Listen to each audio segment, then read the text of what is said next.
Now, this is how you can capture the moon with your iPhone camera. Let's get into it right now. So there are a few things which you should know about. First of all, the method, which I know a lot of people are using to take the best photos, is to do this.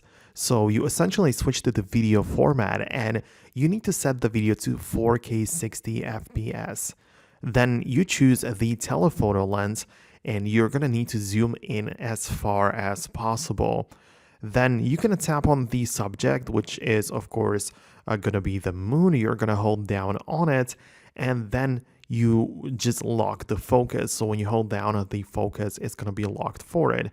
Then what you can do is to lower the exposure. So it means that you just drag it down below to just lower the, technically the brightness, but it's just like the exposure. And then you start taking a video from which you can grab the photo.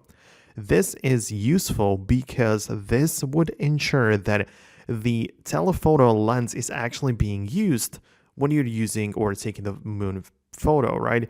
In a lot of situations, it would utilize the main lens and just digitally zoom it, which is not the best way to go about it.